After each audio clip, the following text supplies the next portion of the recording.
Hello বন্ধুরা, তোমরা সকলে কেমন আছো? আশা করি ভালো আছো। আমার একটা ছোট্ট পেজে তোমাদের সকলকে স্বাগত জানিয়ে আমি আজকের ভিডিও শুরু করছি। আজকে আমি বানাবো মোচার নিরামিষ একটা ঘন্ট। তার জন্য মোচাটাকে আমি ভালো করে কেটে ধুয়ে সেদ্ধ করে নিয়েছি। আর এখানে আলু ছোট ছোট করে কেটে এটাকে তেলের মধ্যে দিয়ে ভেজে নিচ্ছি। আলুটাকে খুব আস্তে আস্তে লাল করে ভাজতে হবে। আলুর মধ্যে একটু লবণ দিয়ে আমি আলুটাকে ভেজে তুলে রাখবো। এই দেখো, আলুর মধ্যে একটু লবণ দিলাম, দিয়ে আলুটাকে ভেজে আমি এবার আলুটাকে নামিয়ে নেব। আমার আলু ভাজা প্রায় হয়ে এসছে। দেখো, আলুটা প্রায় লাল হয়ে এসছে। এবার আমি নামিয়ে নেব। এখানে তোমরা দেখতে পাচ্ছ ছোলার ডালের পেস্ট। আমি আগের দিন রাত্রিবেলা ছোলার ডাল ভিজিয়ে সেটা সকালে পেস্ট করে নিয়েছি। এই ছোলার ডালটাকে দিয়ে আমি এবার বড়া করে নেব। এখানে দেখো, বেশ অনেকটাই আমি ছোলার ডাল দিয়েছি। দিয়ে এটাকে হাতার সাহায্যে চেপে দিচ্ছি। দিয়ে এপাশ ওপাশ করে কম আঁচে এটাকে বড়া করে নিতে হবে। খুব সাবধানে করতে হবে, কারণ আমি এখানে অনেকটা দিয়েছি। তো তোমরা চাইলে অল্প অল্প করে দিয়েও বড়া বানিয়ে নিতে পারো। আমার এক পিঠ প্রায় হয়ে এসছে।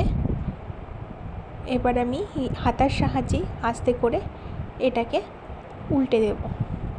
উল্টে আর এক পিঠ ভালো করে ভেজে নেব।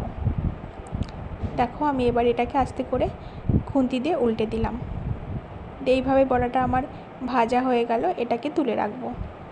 এবার ওই তেলেই আমি সাদা জিরে, শুকনো লঙ্কা আর তেজপাতা ফোড়ন দেব। দিয়ে এটাকে খুন্তির সাহায্যে ভালো করে একটু নেড়ে নিয়ে এর মধ্যে ওই যে আমার সেদ্ধ করে রাখা মোচাটা রয়েছে ওটাকে এবার আমি সবটা দিয়ে দেব। এই যে মোচাটা নিয়ে আমি এর মধ্যে এবার দিয়ে দিচ্ছি। মোচাটা দেওয়া হয়ে গেলে এর মধ্যে একে একে স্বাদ মতো লবণ, হলুদ আর একটু চিনি দিয়ে দেব। দিয়ে এবার এটাকে নাড়িয়ে নেব।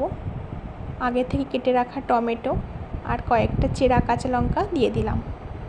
আর এখানে তোমরা দেখতে পাচ্ছ আদা আর জিরে আমি পেস্ট করে রেখেছিলাম, সেটাও মোচার মধ্যে দিয়ে দিলাম। দিয়ে এবার ভালো করে এটাকে নাড়তে হবে।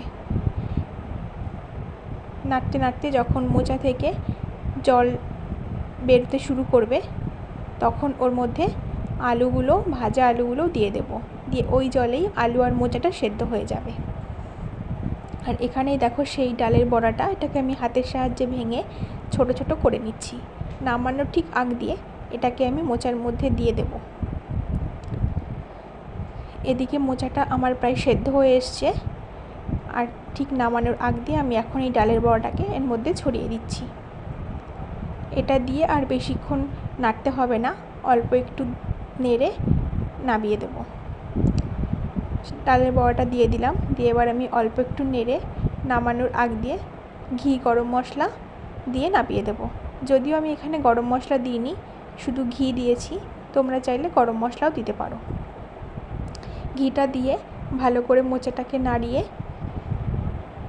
আমি এবার এটাকে তুলে নেব।